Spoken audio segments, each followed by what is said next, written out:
Chhatrapati Shivaji Maharaj doctor Babasaheb Ambedkar Shahu Phule यांना वंदन करून हिंद ठाकरे साहेब शेतकऱ्यांचा, दीनदलितांचा, गोरगरिबांचा, कष्टकऱ्यांचा, कामगारांचा, शिवसैनिकांचा पांडुरंग उद्धव बाळासाहेब ठाकरे साहेब, युवा सेना प्रमुख माननीय आदित्य ठाकरे साहेब यांना नतमस्तक होऊन मानाचा जय महाराष्ट्र। आजच्या दक्षिण सोलापूर विधानसभेच्या महाविकास आघाडीचे अधिकृत उमेदवार अमर पाटील यांच्या प्रचारार्थ खरं तर वेळ खूप कमी आहे, साहेब बोलणार आहेत, मी जास्ती वेळ न घेता 2च मिनिट सांगतो। आपण ज्याच्या विरुद्ध आज लढाई करतोय ते जातीवादी भाजपच्या विरोधात आहे। ज्या भाजपनं महाराष्ट्राचं वाटोळ केलं, ज्या भाजपनं या महाराष्ट्राच्या आया बहिणीच्या चुलीत पाणी ओतण्याचं काम केलं, त्यांच्या विरोधात आपली लढाई लक्षात ठेवा। माझ्या सर्व जाती धर्माच्या कार्यकर्त्यांना महिला भगिनींना विनंती आहे, ही लढाई उद्धव साहेबांची नाही, ही लढाई आदित्य साहेबांची नाही, ही लढाई शरदचंद्रजी पवार साहेबांची नाही, ही लढाई राहुल गांधी साहेबांची नाही, तर ही लढाई तुमची आमची आहे। मित्रांनो, या दक्षिण सोलापूरचा आमदार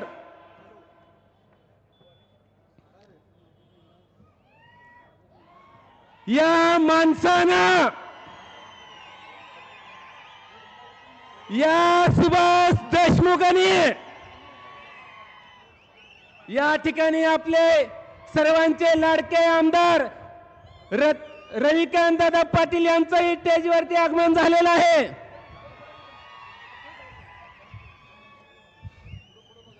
साहेब, या सुभाष देशमुखनं या सोलापूर जिल्ह्यातल्या शेतकऱ्याच्या घरावर नांगर फिरवण्याचं काम केलंय। साहेब, ही 5 वर्षाला उगवणारी औलाद या सुभाष देशमुखांनी अहो गोरगरीब शेतकऱ्याच्या उतारा गोळा केला सभासद होण्यासाठी, त्या शेतकऱ्याची कुठलीही त्याच्यावर सही न घेता या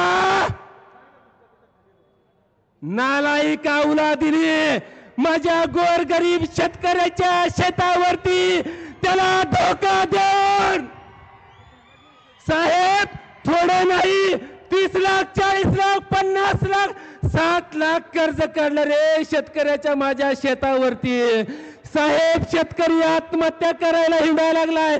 साहेब, 19/9/2022 रोजी इथल्या पोलीस कमिशनर SP ला कलेक्टरला ती शेतकरी रडून रडून सांगत होता की सुभाष देशमुखांनी माझ्या घरावर नांगर फिरवला, माझं घरदार उद्ध्वस्त केलं। त्या शेतकऱ्याचा आवाज या मस्तीवान माचखोर अधिकाऱ्यांनी देखील ऐकला नाही। पण शेतकऱ्याला माझी विनंती आहे, काळजी करू नका, दक्षिणच्या 500 शेतकऱ्याच्या शेतावरती कितीतरी करोड रुपये त्यांनी पैसे काढलेले आहेत ना या सुभाष देशमुखचं। आणि ज्या शेतकऱ्यांनी ज्या अधिकाऱ्याकडे तक्रार केली होती त्या अधिकाऱ्यांनी तक्रार दाखल करून घेतली नाही, अशा अधिकाऱ्याचा सुभाष देशमुखचा आपली सत्ता आल्यानंतर याचा मुद्दा सगळं हिशोब घेतल्याशिवाय सोडायचं नाही। अजून एक सांगतो, जाता जाता मी कुणाच्या बापाला भेट नाही, पण स्टेजवर साहेब असल्यामुळे मला उरक्त घ्यावं लागतंय, नाहीतर यांना उचलून आपटलं असतं। आता एवढी मशिनरी तापली होती। साहेब, मी अनेक वेळा सांगितलंय आणि अजून पण सांगतो, फक्त या फकड्याला साहेब 1 तास मोकळं सोडा। जी 40 गद्दारांची औलाद गेली आहे त्यातली नाही जर तुडवली तर नाव नाही सांगणार साहेब, परत तुमच्याकडे मातुश्रीकडे तोंड धावणार नाही, कुठं तर आत्महत्या करेल। पण ज्या उद्धव साहेबांनी वर्षानुवर्ष या कुत्र्यांना सांभाळलं होतं, या गद्दारांना सांभाळलं होतं, एकनाथ शिंदे दाढीवर तीनदा हात फिरून काय शायनिंग मारतो, काय तुमची अवकात आहे? अरे तुम्हाला जर उद्धव साहेबांनी सांभाळलं नसतं ना, अरे तुमच्या भागातल्या कुत्र्यांनी देखील तुमच्यावर भुकलं नसतं, ही तुमची अवस्था होती. मी काल एक व्हिडिओ बघितला सोशल मीडियावर. आई टरबूज काय म्हणताय रे? टरबूज म्हणताय मी एक वेळा बिगर लग्नाचं राहील, मी एक वेळा बिगर लग्न. अरे तुझ्या काय म्हणू आता? बिगर लग्न नाही कशाला घेतलं मांडरू बसून?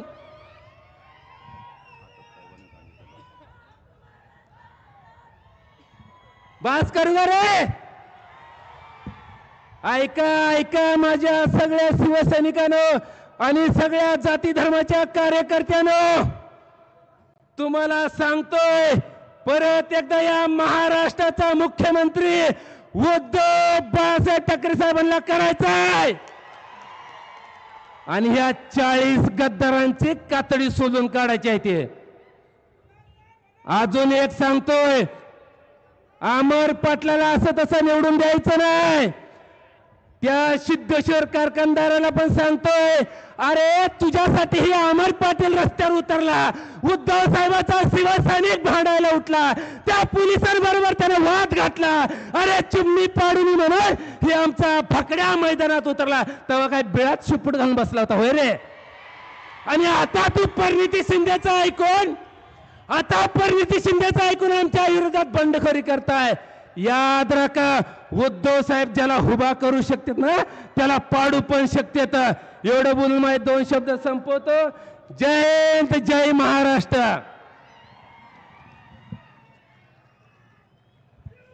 सन्माननीय अमरदादा पाटील साहेब यांच्या प्रचारार्थ आयोजित केलेल्या या सभेला संबोधित करण्यासाठी प्रत्येकाच्या मनामधले खरं तर मुख्यमंत्री कसा असावा याचं उत्तम उदाहरण, देव माणसासारखं ज्यांचं रूप आपण कोरोनाच्या कार्यकाळात बघितलं, असे पक्षप्रमुख उद्धवजी ठाकरे साहेब आज आवर्जून तुमच्या सर्वांशी संवाद साधण्यासाठी तो उपस्थित आहेत.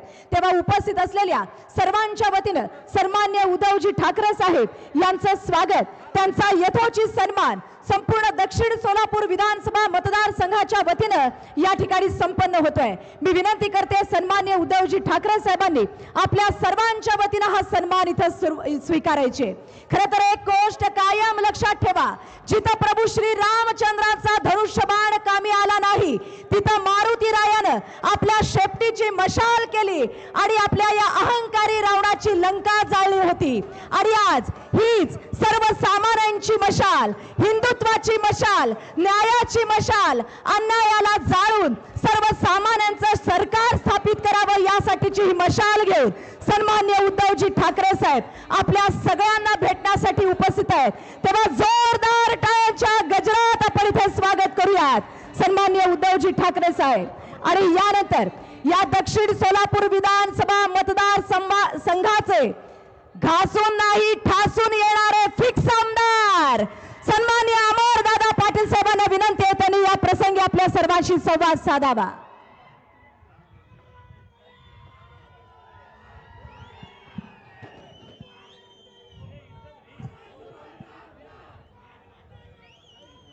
महाराष्ट्राचे कुलस्वामिनी आई तुळजाभवानी यांच्या चरणी अनंत अनंत कोटी वंदन करून, आराध्य दैवत छत्रपती शिवाजी महाराज यांच्या चरणी वंदन करून, हिंदू हृदय सम्राट वंदनीय बाळासाहेब ठाकरे यांच्या विचाराला नतमस्तक होऊन, आमचे दैवत तसेच सर्व शिवसैनिकांचे दैवत माजी मुख्यमंत्री तथा पक्षप्रमुख उद्धवजी ठाकरे साहेबांचा आशीर्वाद घेऊन, त्याचप्रमाणे आजच्या कार्यक्रमाचे प्रमुख अतिथी म्हणून उपस्थित असलेले आमदार मिलिंद नार्वेकर साहेब, त्याचप्रमाणे अनिलजी कोकीळ साहेब, त्याचप्रमाणे उद्धव कुमटेकर साहेब, शरद कोळी साहेब, अस्मिताई गायकवाड, धवलदादा मोहिते पाटील काँग्रेसचे जिल्हाध्यक्ष, आमचे काकाश्री रविकांत पाटील साहेब माजी आमदार,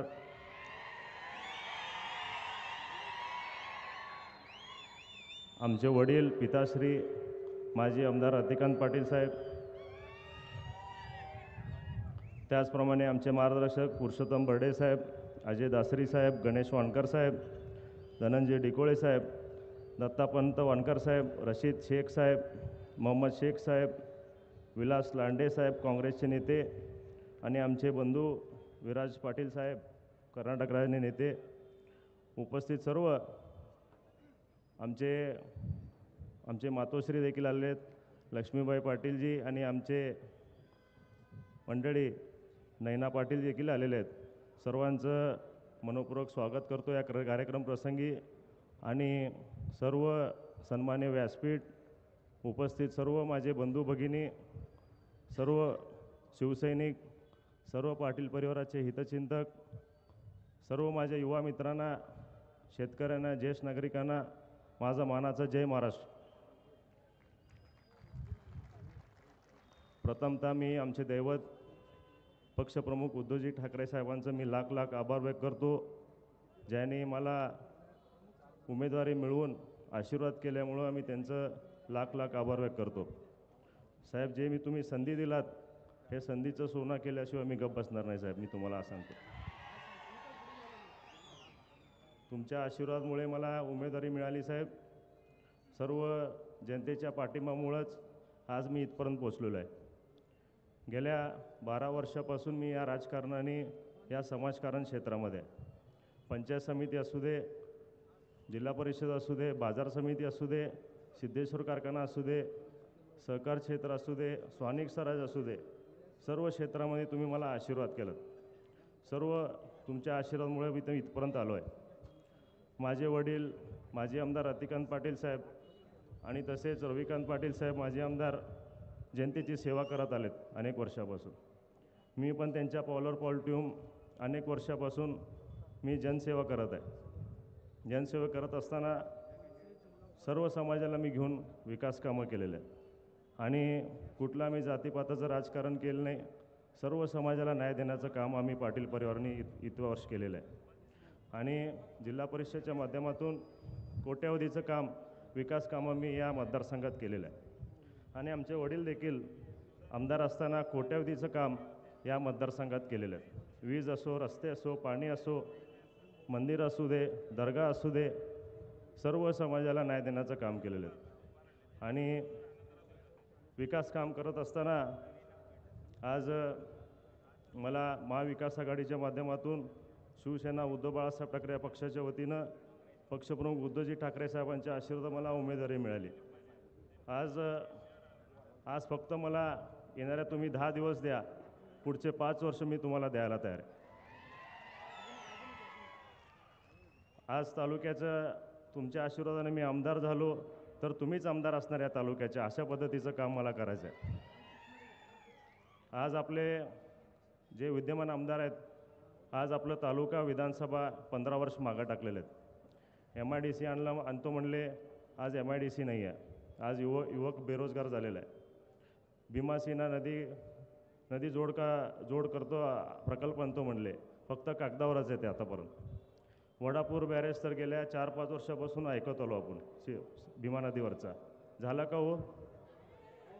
MIDC आला का हो आपल्याकडे? अशा पद्धतीचा निष्क्रिय आमदार आपल्याला लाभलेला आहे. आज शहरी भागामध्ये व्यवस्थित पाणी येत नाही वेळेवर, गटारी उघड्यावर आहेत, सिमेंट रस्ता नाही आहेत. आज आपल्याला ज्येष्ठ नागरिकांना सुविधा नाही आहेत आणि गुंटेवरीचा प्रश्न आहे. अशा विविध अडचणीचा सामना आज सर्वसामान्य जनता आज सामोरे जात आहे. आज शेतकऱ्यांना वेअरहाऊसची गरज आहे, कोल्ड स्टोरेजची गरज आहे. आज आपल्याला ऊस उत्पादक शेतकरी आपल्या भागामध्ये, द्राक्ष उत्पादक शेतकरी आहे. अशा शेतकऱ्यांना अडचणीचा सामना करावा लागला आहे. आरोग्य क्षेत्रामध्ये देखील आपल्या एक पण हॉस्पिटल व्यवस्थित नाही आहे.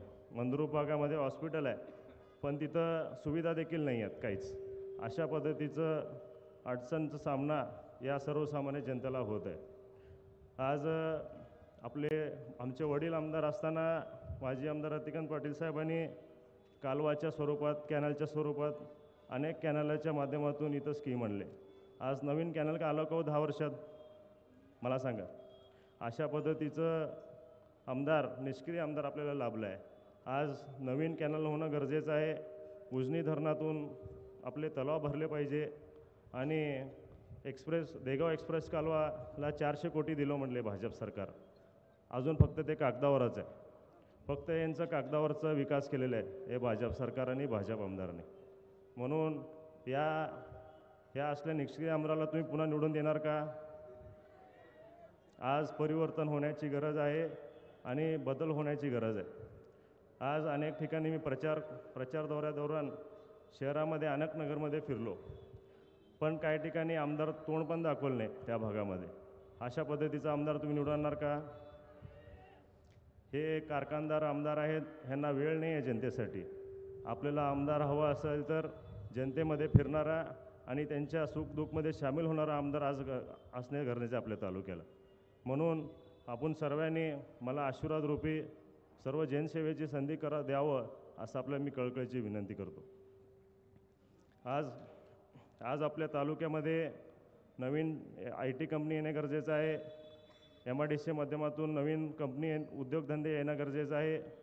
शेतकऱ्यांना कोल्ड स्टोरेजच्या माध्यमातून वेअरहाऊस असणे गरजेचं आहे आणि सीना नदीला पाणी येणं गरजेचं आहे वेळेवर. आपलं तलाव भरलं पाहिजे वेळेवर आणि युवकांना रोजगार निर्मिती असणे गरजेचं आहे असं आपल्या तालुक्यामध्ये. ह्या सर्व विजन घेऊन मी आपल्यासमोर आलो आहे. येणाऱ्या काळामध्ये दक्षिण सोलापूरचा सर्वांगीण विकास करायचा आहे मला. काही जास्त मला अपेक्षा नाही आहे. फक्त जनसेवेची मला करायची इच्छा आहे. म्हणून जनसेवे करण्याचा आपण संधी द्यावा एकदा असं आपल्या सर्वांना मी कळकळीची विनंती करतो.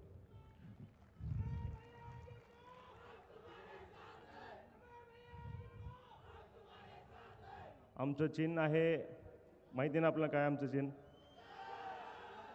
कुठलं क्रमांकावर आहे? मशाल समोरील बटन दाबून मला प्रचंड बहुमतानं विजय करावं आणि जनसेवेची संधी द्यावं असं आपल्या सर्वांना मनपूर्वक मी विनंती करतो आणि मग 2 शब्द संपवतो. जय हिंद, जय महाराष्ट्र. येणाऱ्या 20 तारखेला मशाल चिन्हाचं बटन दाबून अमरदादा पाटील यांना विक्रमी मताने विजयी करावा अशी आपल्या सर्वांना पुन्हा एकदा विनंती करते. आणि आताच मंचावरती उपस्थित असलेले सन्माननीय कोठे साहेबांचंही मी मनपूर्वक स्वागत करताना या जिल्ह्यातल्या महाराष्ट्र नवनिर्माण सेनेचे अनेक पदाधिकारी तब्बल 400 कार्यकर्त्यांचा हा आज शिवसेनेत प्रवेश करतायत, ज्यामध्ये जिल्हा उपाध्यक्ष सत्तार सय्यद, सन्माननीय इलियास शेख नाथ फाउंडेशन, मौलवी संघटनेचे सन्माननीय अन्सारी मौलवी, सन्माननीय मुस्लिम बहुजन विकास मंचचे इस्माइलजी शेख, 400 मौलवींसह आज शिवसेना पक्षात प्रवेश करतायत. जोरदार टाळ्यांनी स्वागत करूयात. आणि यानंतर पक्ष प्रमुख आदरणीय उद्धवजी ठाकरे साहेब आपल्या सर्वांशी संवाद साधतायत. एकदा जोरदार टाळ्यांनी आपण स्वागत करूयात. बोला, आवाज कुणाचा?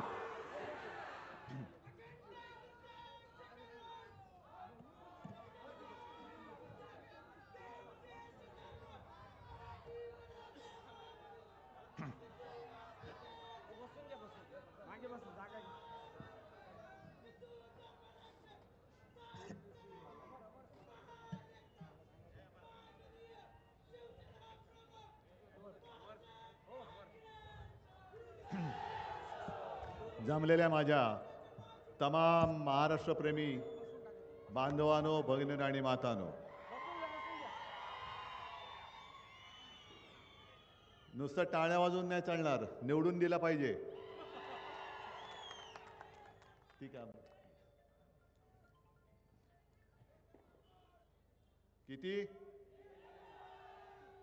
आणि मग त्या EVM वरती कितवा नंबर आहे?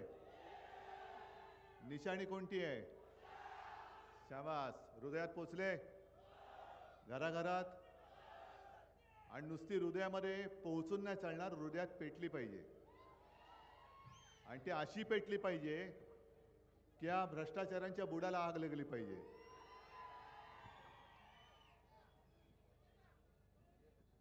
सगळीकडे फिरताना जोर दिसतोय, जल्लोष आहे.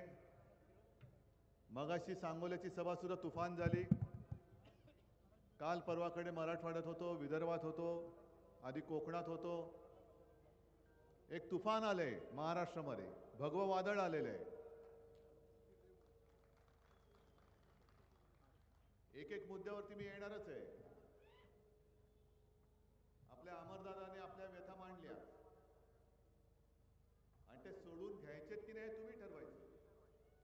काय तसंच चालू ठेवायचंय?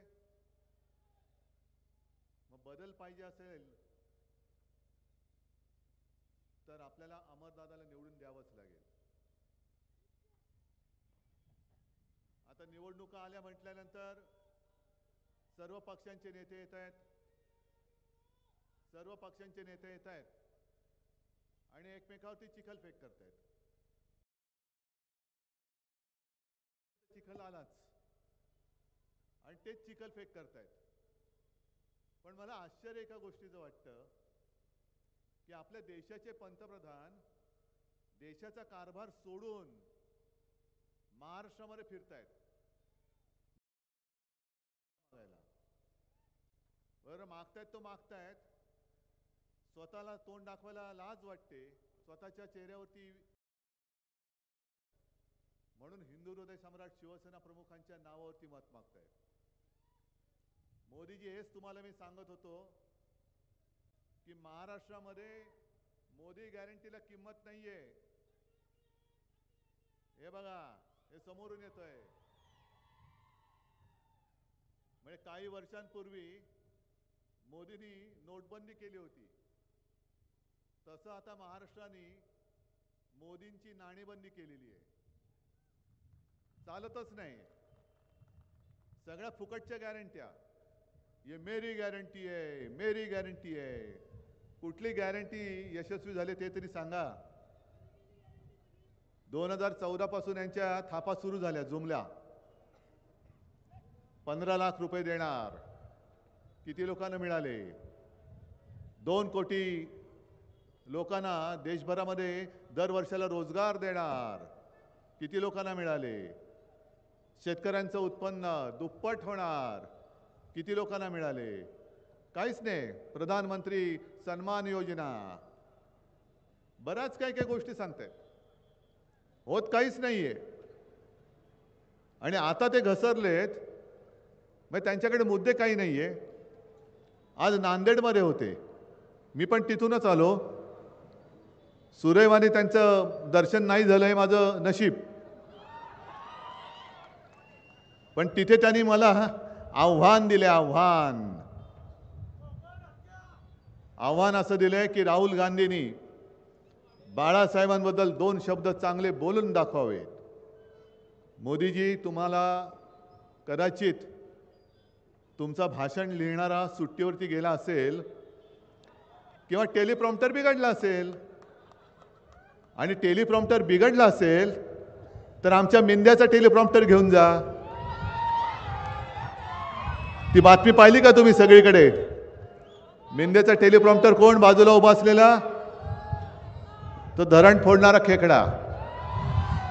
तो पाटणं सांगतोय आणि मिंदे बोलतोय, तो पाटणं सांगतोय आणि मिंदे बोलतोय. पण मोदींना आठवत नाहीये की ज्या वेळेला लोकसभा निवडणुका होत्या त्याच्या आधी शिवाजी पार्कवरती महाविकास आघाडीची जी सभा झाली, त्या सभेच्या आधीच राहुल गांधींनी तिथल्या बाळासाहेबांच्या स्मृतीस्थळावरती जाऊन बाळासाहेबांना अभिवादन केलं होतं. हे मोदीजी तुमच्याकडे तुमच्या हेरानी पाठवलं नसेल तर तो व्हिडिओ मी तुम्हाला पाठवतो. कोणाला शिकवताय तुम्ही आणि काय शिकवताय? काय नवीन एक एक एक एक शब्द काढलेत त्यांनी. का काढलेत? तर मी भाजपला लाथ घातली कारण त्यांचं घरं पेटवणारं हिंदुत्व हे मला मान्य नाही.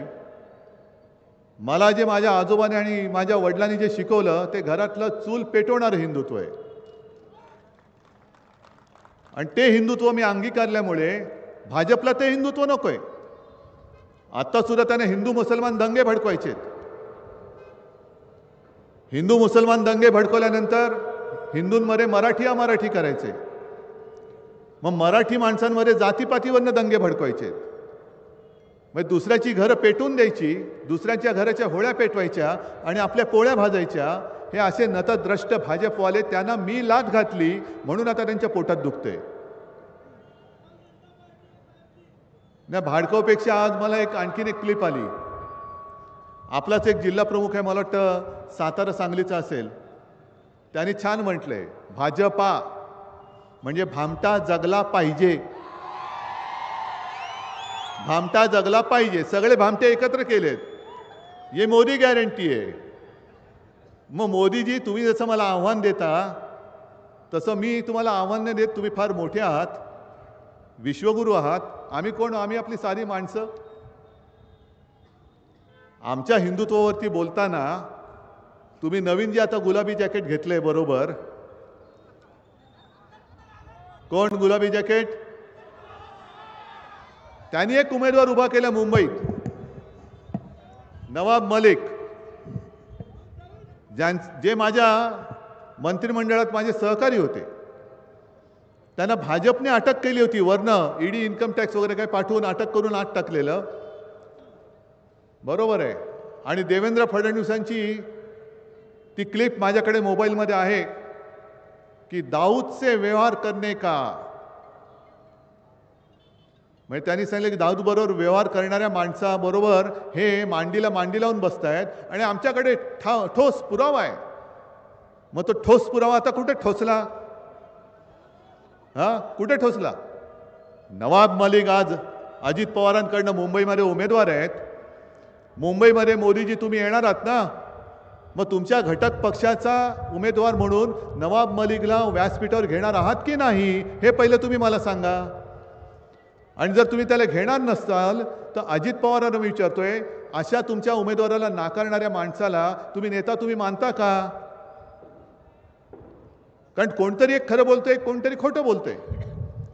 अजित पवार यांनी बेधडक सांगितलं की नवाब मलिक दाऊद बरोबर संबंधित असूच शकत नाही. मी त्यांना अनेक वर्ष ओळखतो, ते माझ्या पक्षाचे अधिकृत उमेदवार आहेत आणि मी त्यांच्या प्रचाराला जाणारच. मग जाणारच, जाणारच. मग अशा पक्षाबरोबर मोदीजी तुम्हाला युती चालते. आणि ज्या शिवसेना प्रमुखांनी तुम्हाला वाचवलं, नाहीतर अटलजींनी तुम्हाला केराच्या टोपलीत फेकलं होतं, त्यांचा पक्ष तुम्ही संपवायला निघालात. राहुल गांधींनी तिकडे जाऊन स्मारकावरती अभिवादन केलं, पण राहुल गांधींनी कधीही मला बाळासाहेबांची नकली संतान बोललेलं नाहीत. मोदीजी, ते पाप तुम्ही केलेलं आहे. नकली संतान म्हणाले होते मला. आणि दुसरे त्यांचे ते सर्किट भाई, कोण?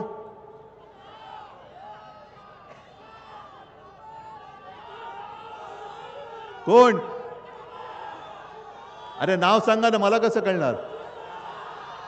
अमित शहा, हेच बोलायचं तुम्हाला? मला माहित नाही, मी नुसतं सर्किट भाई बोललो. त्यांनी मला एक आव्हान दिले. आम्ही काश्मीरमध्ये 370 कलम हटवलं आणि उद्धवजींमध्ये हिंमत असेल तर याच्यावर बोला, त्याच्यावर बोला. नाही, मी 370 कलम वरतीच बोलतो आणि काश्मीरवरतीच बोलतो. अमितजी, तुम्ही 370 कलम जे हटवलं त्यावेळेला शिवसेनेने पाठिंबा दिला होता. हे तुम्ही जरा तुमचं डोकं खाजवा आणि पुरावे जे काय आहेत तुमच्या गृह खात्याकडे ते तपासून बघा की 370 कलम काढल्यानंतर किंवा काढताना कोणी कोणी तुम्हाला पाठिंबा दिला होता. आम्ही जरूर तुमच्यासोबत तिकडे होतो, पण 370 कलम काढल्यानंतर अमित शहा देशाचे गृहमंत्री आहेत, तेव्हाही होते. नरेंद्र मोदी तेव्हाही पंतप्रधान होते, आत्ताही दुर्दैवाने आहेत. मग 370 कलम काढल्यानंतर अदानी सोडून किती जणांनी तिकडे जागा विकत घेतल्या? आणि जेव्हा मोदी आणि शहांचं नामोनिशाण या देशाला माहिती नव्हतं, त्यावेळेला तिथल्या काश्मीरी पंडितांवरती, हिंदू पंडितांवरती जे अत्याचार होत होते, त्या अत्याचाराच्या वेळेला स्वतःचं घर सोडून आपल्याच देशात निर्वासित होण्याची वेळ त्या हिंदू पंडितांवरती आली होती. कुठे होतात तुम्ही? मोदीजी कुठे होते? शहाजी कुठे होते? आणि तेव्हा एकच मर्द जो काश्मीरी हिंदू पंडितांच्या मागे उभा राहिला आणि त्यांना महाराष्ट्रात आसरा दिला, ते म्हणजे हिंदू हृदय सम्राट शिवसेना प्रमुख बाळासाहेब ठाकरे. तुम्ही आम्हाला हिंदुत्व शिकवताय आणि आता त्यांच्या पोटात गोळ्या एवढ्यासाठी आलाय की संपूर्ण महाराष्ट्रभर मी भाजपला लाथ घातली आणि आपलं हिंदुत्व हे नुसतं दंगली आणि घरं पेटवणारं नाही हे कळल्यामुळे बहुतेक सगळ्या ठिकाणी मुस्लिम समाज पण आपल्यासोबत मोठ्या संख्येने आलेला आहे. आणि मी मगाच्या सभेत सुद्धा सांगितलं की मला एक वाक्य असं काढून दाखवा शिवसेना प्रमुखांचं की त्यांनी सगळ्याच्या सगळ्या मुसलमानांना गुन्हेगार ठरवलेलं आहे. कधीच नाही. उलट त्याही वेळेला त्यांनी सांगितलं होतं की आपल्या क्रिकेट टीमचा कॅप्टन अझरुद्दीन होता, टीममध्ये किरमाणी होते आणि जो जो हा देश आपला आहे हे समजतो, जो मानतो, या देशासाठी जो शहीद व्हायला तयार आहे, तो जातपात धर्माने कोणी असला तरी तो आमचा आहे, हे आमचं हिंदुत्व आहे. साबीर शेख तर आपलेच होते. आणि मग हीच जर का तुमची आता वृत्ती असेल तर मोहन भागवत मध्ये जामा मशिदीत का गेले होते? कुठे गेले तुमचं हिंदुत्व? मोदीजी सुद्धा मध्ये मध्ये मशिदीत का जातात? बरं, काश्मीरमध्ये सुद्धा त्या मेहबूबा मुफ्तीसोबत कसे तुम्ही सरकारमध्ये गेला होतात? चंद्रबाबूचा जाहीरनामा तुम्हाला मान्य आहे का? त्यांच्याबरोबर तुम्ही तिथे त्या सत्तेमध्ये बसलायत. पण ह्या गोष्टी महाराष्ट्राशी संबंधितच नाहीये.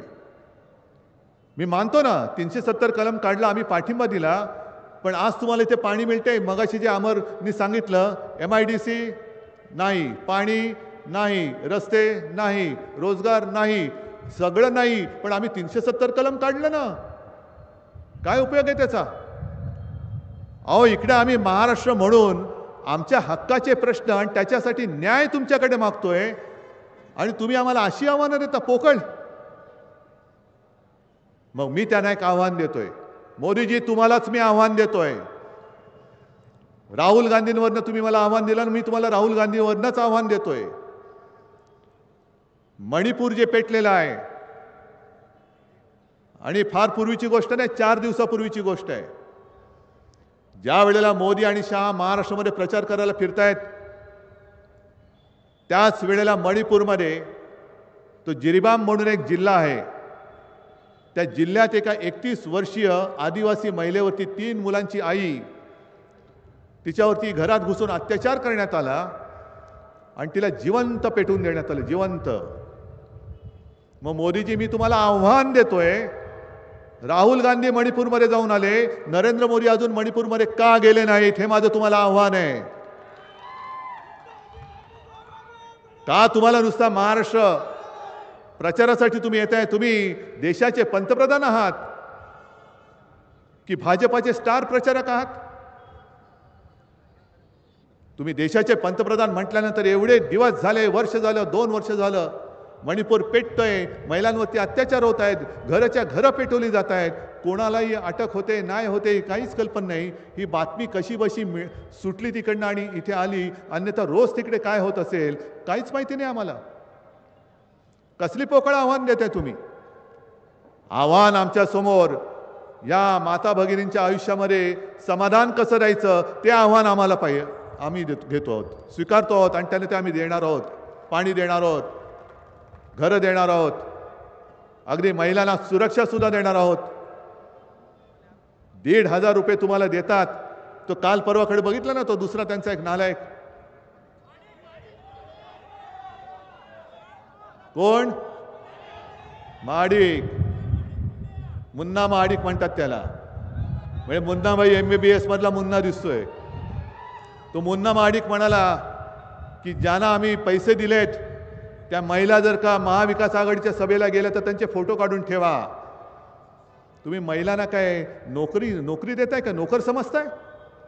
माझ्या महाराष्ट्रातल्या माता भगिनींना तुम्ही महिना 1500 रुपये देता म्हणजे काय तुमचे त्या नोकर झाले की काय?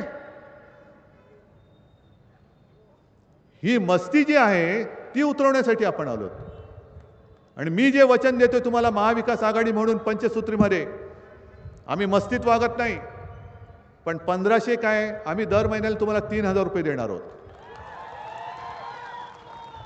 काहीतरी लोकांना द्यायचं बोला. दाढीवाला नुसता जिकडे म्हणजे कुठे दाढी खाजवले तरी पैसे काढतोय. या 50 खोक्याचा सूड तुम्हाला उगवावा लागेल. 50 कोटी घेऊन म्हणजे गद्दारांना 50 कोटी आणि माता भगिनींना फक्त 1500. मग किती 1500 केल्यानंतर 50 कोटी होणार आहे ते बघा. म्हणजे जो गद्दारी करतो त्याचा भाव कोट्यानी कोटी आहे. आणि जी महिला राबते, कसं बसं घरदार सांभाळते, महागाई तिची 2 टोकं जी आहेत, समाधानाचं आणि संसाराचं, हे जुळूच देत नाही. 1500 हातात घेतल्यानंतर घरी येईपर्यंत संपतात.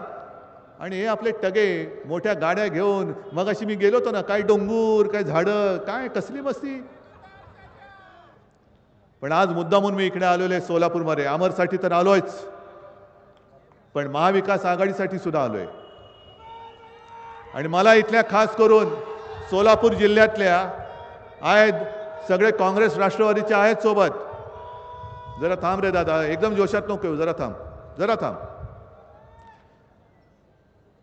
सगळ्या आपल्या मित्रपक्षांना सांगायचे की आपण एक मोठं स्वप्न बघतो आहोत. महाराष्ट्रासाठी बघतो आहोत, महाराष्ट्र स्वावलंबी करण्यासाठी बघतो आहोत, महाराष्ट्र सामर्थ्यवान करण्यासाठी बघतो आहोत. अशा वेळेला कोणत्याही अपक्षाचं मांजर आडवं जाऊ देऊ नका. कारण मतांमध्ये जर फूट झाली, मी त्यांच्यासारखं नाही बोलत बटेंगे तो कटेंगे, नाही. कोणी कोणाची हिंमत आहे कापायची? आम्ही आहोत ना इकडे. पण इकडे त्यांनी जर कोणी उभे केले असतील आपली मतं कापायला, तर अशाला आता अजिबात भूलू नका. आता मशाल हाती घेतले ना, तर मशाल हाती घेतल्यानंतर मशालच हातामध्ये घ्या. कारण नाहीतर हे जर काही इकडे फुटले तर पुन्हा डोक्यावर कोण बसणार? हेच. मग हाच करंट कारभार कोणामुळे होईल? आपली मतं जो फोडेल त्याचं हे पाप असणार आहे. म्हणून हे मतं फाटाफुटीचं राजकारण मी अगदी काँग्रेसला सांगतोय, राष्ट्रवादीला सांगतोय, तुम्ही सगळे सोबत आहात. पण जसं दोन्हीकडचे खासदार, आम्ही कोणत्या पक्षाचं आहे ते न पाहता माझ्या शिवसैनिकांनी काय जे असेल ते तन मन धन अर्पण करून आपले दोन्ही खासदार आणले आणि मोठा विजय या सोलापूर जिल्ह्यामध्ये मिळवला. आज मला तीच अपेक्षा तुमच्याकडनं आहे. सगळेजण येत आहेत, कामं करतायत, पण अजूनही अगदी आत्ता प्रणिती नाही आहे. आता प्रणितीला सुद्धा मी सांगणार आहे की तू सुद्धा या प्रचारात उतरली पाहिजेस. कारण मी स्वतः प्रणितीताईच्या प्रचारासाठी आलो होतो ना. तुम्ही सगळे होतात. सुशील कुमारजी घरी आले होते, त्यांनी मला विनंती केली. आणि सुशील कुमारजी म्हणजे आपल्या शिवसेना प्रमुखांचे जुने मित्र. मी आपल्या उमेदवाराच्या 2-3 सभा सोडून मुद्दामून मी प्रणितीताईसाठी आलो होतो. आता प्रणितीताईला सुद्धा मी सांगतोय, तिला आज इकडे नाही, ती मला वाटतं विदर्भात आहे, की प्रणितीताई तुझ्यासाठी या सगळ्यांनी मेहनत केलंय, आता तू यांच्यासाठी मेहनत कर. कारण जर काय आपल्याला आघाडी म्हणून नातं टिकवायचं असेल आणि हा नतद्रष्ट भाजप आणि त्यांच्या युतीला आपल्याला हद्दपार करायचं असेल, तर आता ही एकजूट जी झालेली आहे त्या एकजुटीमध्ये कुठेही आता तूट फूट असता कामा नये. कारण भारतीय जनता पक्षाचं जे चाललेलं आहे कि हम महाराष्ट्र को लुटेंगे और दोस्तों को बांटेंगे. महाराष्ट्र लुटला जातोय आणि ते पाहिलं जात नाही, म्हणून मी मैदानात उतरलेलो आहे. का मी अमरसाठी मत मागायला आलोय? कारण महाराष्ट्र लुटला जातोय, त्या लुटारूंच्या हातातनं महाराष्ट्र आपल्याला वाचवायचं आहे. आज सगळं काही जे आहे ते आपल्या हक्काचं हे गुजरातला चाललेलं आहे. मी गुजरातच्या विरोधात नाही, गुजरात यांच्या पण नाहीये, पण याला कारणीभूत आहेत ते मोदी आणि शाह आहेत, जे महाराष्ट्राचा घात करतायत. अहो, तुम्ही देशाचे पंतप्रधान आहात. महाराष्ट्र सुद्धा या देशामधलाच आहे नव्हे. अनेकदा अनेक वेळेला हे महाराष्ट्राने सिद्ध केलेलं आहे की ज्या ज्या वेळेला देश संकटात येतो त्या आणि मग जसं भाजपला जीवदान देणारी शिवसेना ती तुम्ही संपवायला निघालात, तसाच देशाला आधार देणारा महाराष्ट्र तुम्ही संपवायला निघालात. सगळं जे काय आहे ते एकतर गुजरातला नेत आहेत. आणि दुसरं, मुंबई कोणाच्या घशात? अहो नुसतं एवढ्या पुरतं नाहीये, मुंबई पुरतं मर्यादित नाहीये. मी नागपूरमध्ये गेलो होतो, तिकडे चंद्रपूरची शाळा अदानीला दिलेली आहे.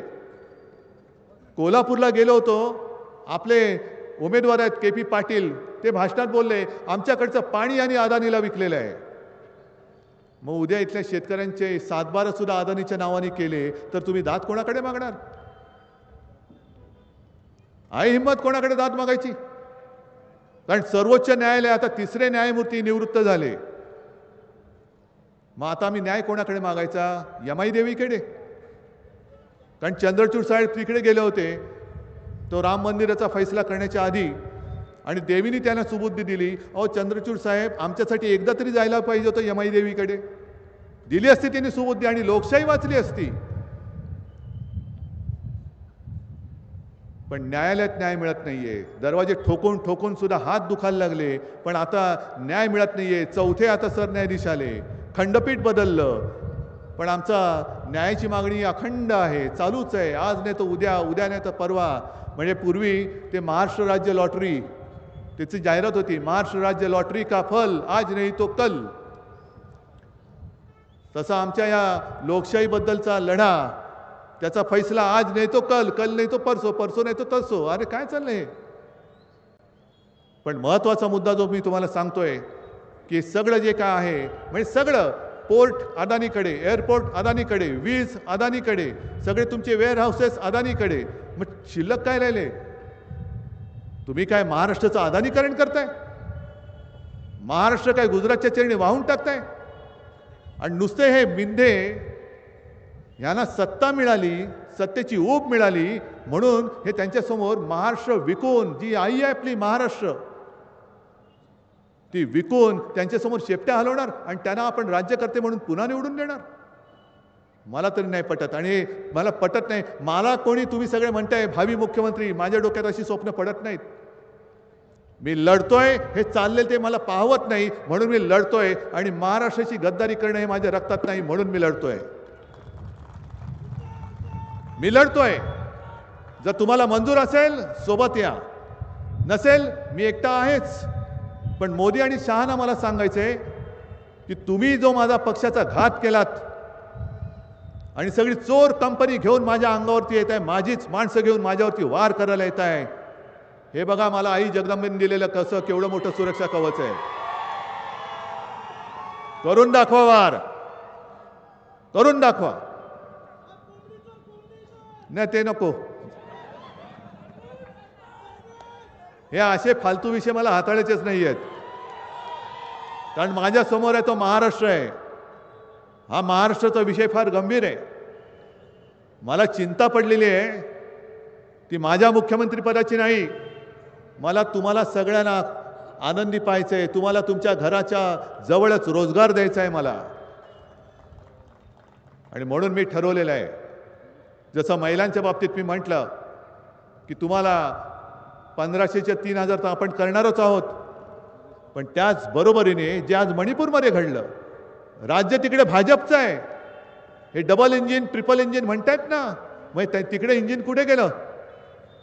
मणिपूरमध्ये आज सुद्धा भाजपचं राज्य आहे. मुख्यमंत्री भाजपचा, मुख्यमंत्री भाजपचा, पंतप्रधान भाजपचे, गृहमंत्री भाजपचे, तरी देखील आज सुद्धा तिकडे अत्याचार सुरू आहेत. मग महाराष्ट्रातल्या माझ्या महिलांसाठी मी स्वतंत्र पोलीस स्टेशन्स उघडणार आहे. ज्या पोलीस स्टेशनमध्ये पोलीस अधिकारी आणि पोलीस कर्मचारी सुद्धा महिला असतील. माझ्या माता भगिनीला कधी तक्रार करण्याची वेळ येऊच नये, पण आली तरी तिला रात्री अपरात्री पोलीस स्टेशनमध्ये जायची भीती वाटता कामा नये. जे बदलापूरमध्ये घडलं, चिमुरड्या मुलीवरती अत्याचार झाल्यानंतर तिच्या आईला आणि वडिलांना पोलीस स्टेशनमध्ये ताटकळत ठेवलं होतं, कोणी दखलच घ्यायला तयार नव्हतं. मग जेव्हा ही बातमी बाहेर पडली आणि हजारो लोक रेल्वेच्या ट्रॅकवरती उतरली, तेव्हा कुठे हे सरकार हललं आणि मग तक्रार घेतली. पण झालं काय? न्याय मागण्यासाठी आणि अत्याचाराच्या विरुद्ध जी लोक उसळून रस्त्यावरती आली त्यांनाच दोरखंडाने बांधून आतमध्ये घेऊन गेले आणि त्यांच्यावरती गुन्हे दाखल केले. मग आता मला मोदींना दुसरं एक आव्हान द्यायचे, मोदी जी आप आ ही रहे हो, तर एक काम करा, तुमच्या सरकारने निवडणुकीच्या तोंडावर जी आठवण झालेली बहीण आहे ते 1500 रुपयाचं पाकिट घ्या आणि बदलापूरमध्ये ज्या मुलीवरती अत्याचार झालाय त्या मुलीच्या आईला देण्याचं धाडस करून दाखवा. काय करायचं या पैशाचं? महिलांना सुरक्षा पाहिजे, घर कसं चालवायची ही चिंता आहे, मुलांना कसं शिकवायचं ही चिंता आहे. मुलीला मोफत शिक्षण दिलं जात आहे, पण तसंच मी महाराष्ट्रातल्या मुलांना सुद्धा मोफत शिक्षण देणार आहे. महाराष्ट्राचं लुटलं गेलेलं वैभव मी पुन्हा उभा करून दाखवल्याशिवाय राहणार नाही. कारण महाराष्ट्र आज मागे मागे मागे जात चाललेलं आहे, भ्रष्टाचारात पुढे चाललाय, पण प्रगतीमध्ये मागे चाललेलं आहे. आणि यासारख्या असंख्य गोष्टी आहेत. मधल्या काळामध्ये मला शिर्डीला बोलवलं होतं सरकारी कर्मचाऱ्यांनी, आणि त्यांची एक मागणी आहे, ती सुद्धा मी वचन दिलेलं आहे की निवृत्त सरकारी कर्मचाऱ्यांना मी जुनी पेन्शन योजना लागू करेन. आरक्षणाची सुद्धा जी मर्यादा आहे आपल्या मनात खूप आहे, पण कायद्याने आपले हात बांधलेत. आणि हे होऊ शकतं केवळ आणि केवळ लोकसभेत होऊ शकतं, इकडे होऊ शकत नाही.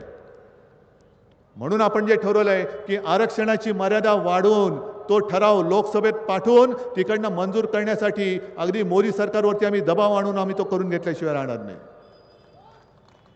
आणि तुम्ही सोलापूरकर आहात, तुम्हाला ते सगळे जुने दिवस आठवत असतील. 94-95 साली जेव्हा 96 साली आपलं सरकार आलं होतं पहिलं दिल्लीमध्ये, अटल बिहारी वाजपेयी पंतप्रधान झाले होते, तेव्हा मला वाटतं सोलापूरमध्येच एक मोठी सभा झाली होती ना एक. आणि त्यांनी एक वचन दिलं होतं धनगर समाजाला. पंढरपूरमध्ये काय वचन दिलं होतं?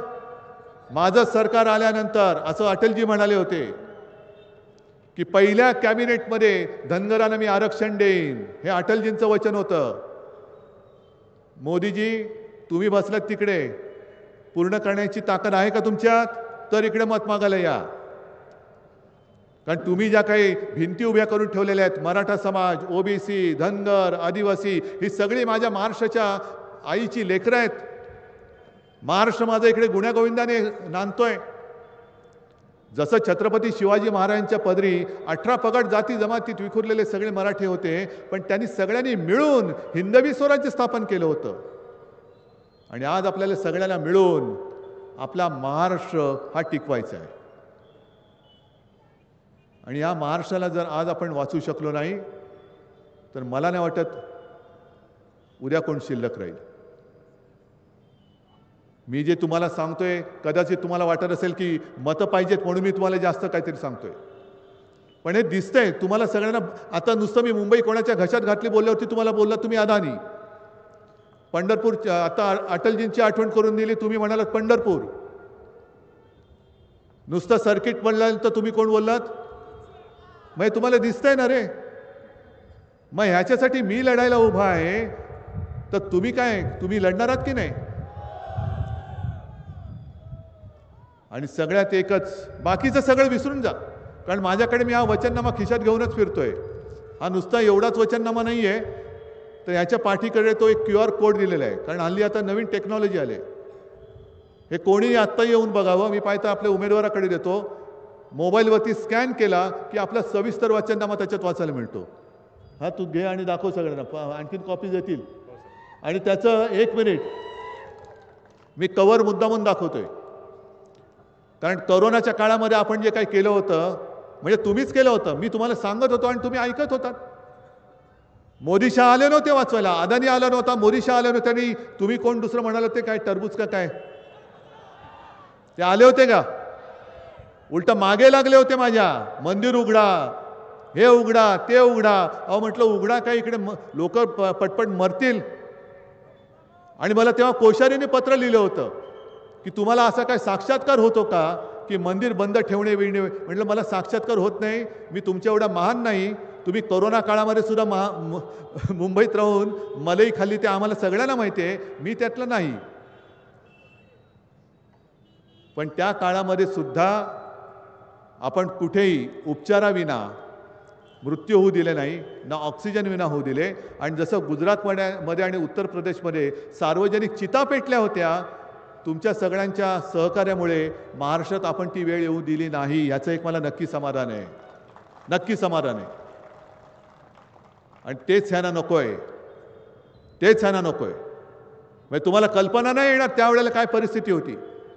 संपूर्ण महाराष्ट्रामध्ये सरकारी हॉस्पिटल जे आहेत आणि इतर काही दवाखाने आहेत, अख्ख्या महाराष्ट्रामध्ये सगळे मिळवले तर साधारणतः 7,500-8 हजारच बेड्स होते आणि रुग्णसंख्या हजारांच्या वरती, लाखांच्या वरती चालली होती.